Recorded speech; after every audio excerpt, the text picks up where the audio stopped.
Hello, my name is Inora Arista, and I'm a member of Texas A&M International University.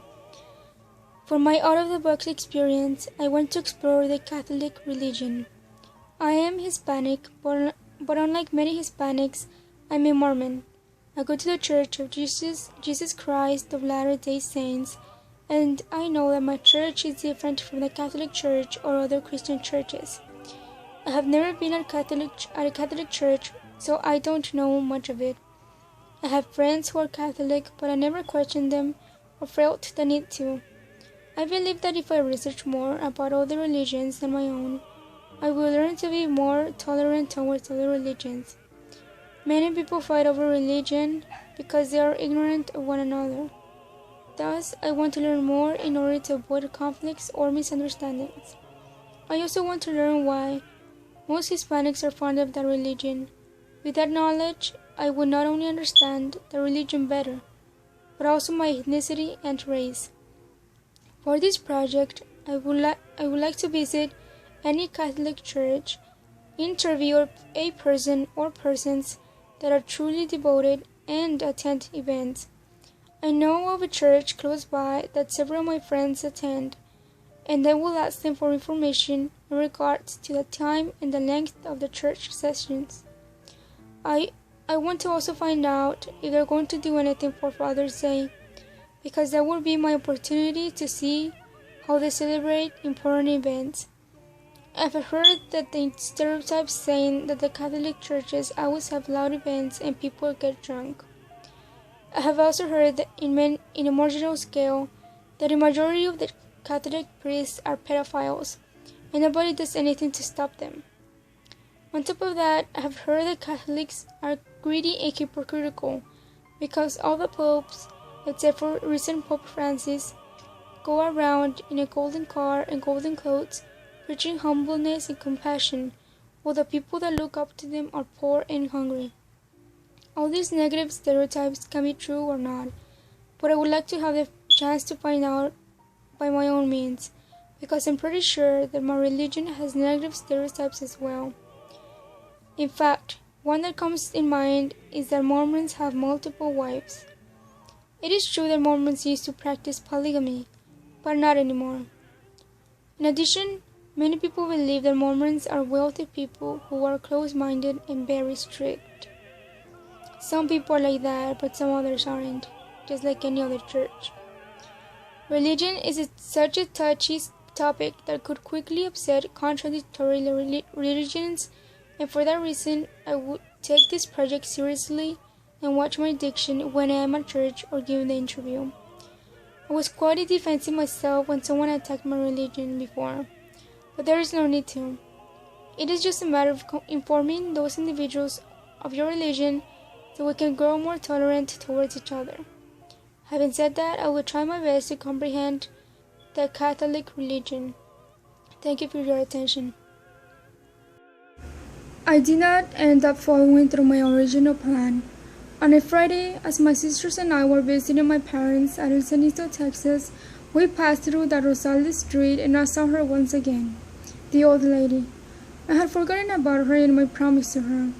About 3 months ago, I rode the Aguila, which is a public bus transportation for rural cities. At the bus stop, an old lady was getting off with many grocery bags, and I offered to help her take them to her home. So we went uphill, and after about 8 houses, we arrived to her home. She told me to come in, and she gave me a water and a banana. After that, she told me her name, which is Consuelo, and invited me into her room because she wanted to talk to me. She said that her granddaughter and herself were the only ones living in that house. Although in the same property, her son had his own house with his wife and more children. Then she started talking to me about religion. She said that she was Catholic and asked me which religion was mine. I told her I am a Mormon, and she told me that I shouldn't be a member of the Mormon religion because those people are evil. I then asked her why would she say such claim, and she gave me several stereotypes she have heard. I told her that the Mormon religion didn't practice polygamy anymore, and that they are nice people. She then started showing me the paintings she had of the Virgin Mary and other saints. 10 minutes later, her granddaughter came home, and it turned out to be someone that I already knew from middle school and high school. Her name was Elsa. Before I left, I promised that I would go back to hear more about her religion, but I never did. I think I wasn't ready to hear about someone else's religion without feeling offended because it's different from mine, and from a person that believes that my religion is not true. After I saw her again, I thought about the project, and I decided to keep my promise, even though it was for a selfish motive.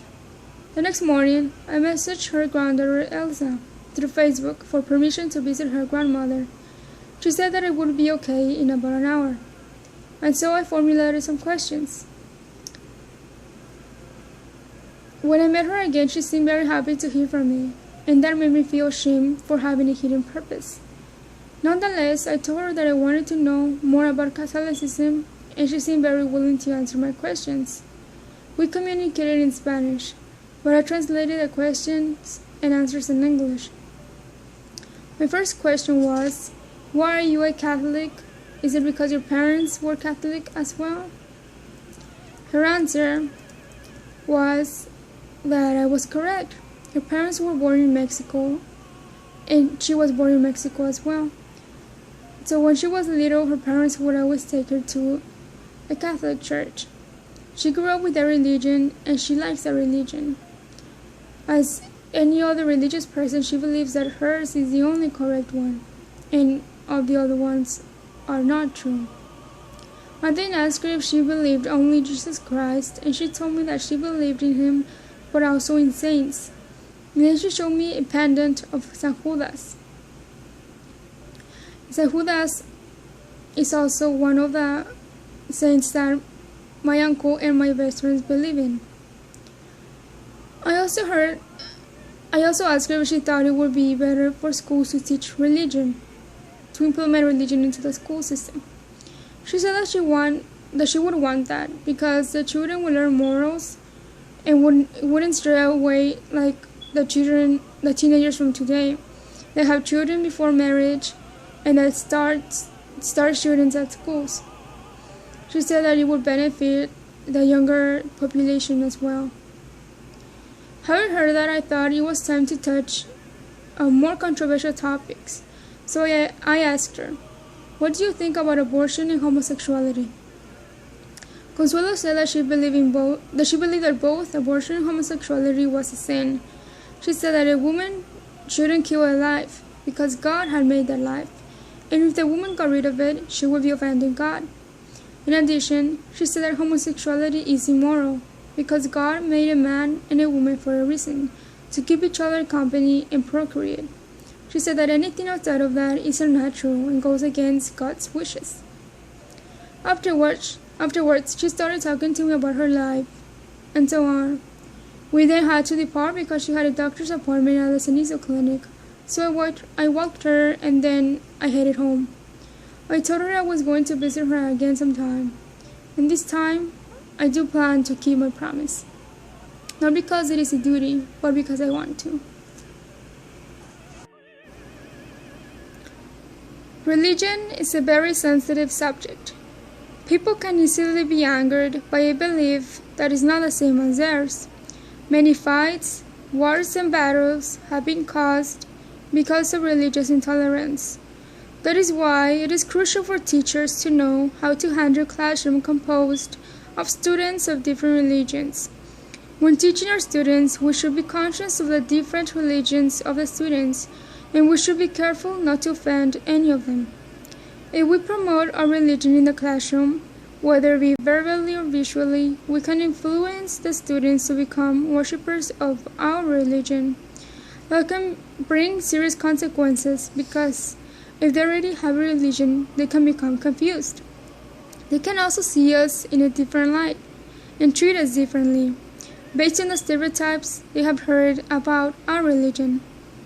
The parents of those children can also be upset because while they are teaching their children their religion at home, the teacher is teaching them a different religion at school. Even though religion is very important in the lives of many people, and students, it is important to know where to showcase our religious affiliation and with whom. For example, it is not correct for an English teacher to read the Bible to his or her students, while it is correct for the priest or the president of the church to read the Bible to the members of the church. It is not appropriate for a science teacher to teach creational science at school, because it is based on a belief, not on scientific evidence. It is also erroneous for a music and choir teacher to make the children play and sing "O Holy Night" during Christmas celebrations. It is correct, however, to sing "Rudolph the Red-Nosed Reindeer" because it does not mention God or any scriptures from the Bible. Another example that educators should not do is making their students dress up for Halloween, because some parents might find it offensive by believing that it is an act of worshiping the devil. These lines need to be drawn in order to avoid conflicts with the students, the parents, the school, and the law. The separation of church and state was employed in order to protect the rights of an individual's religion and the learning process. As educators, it is our job to respect the religious beliefs of our students and their parents, not to impose a religion into the classroom. Respect is the key to tolerance.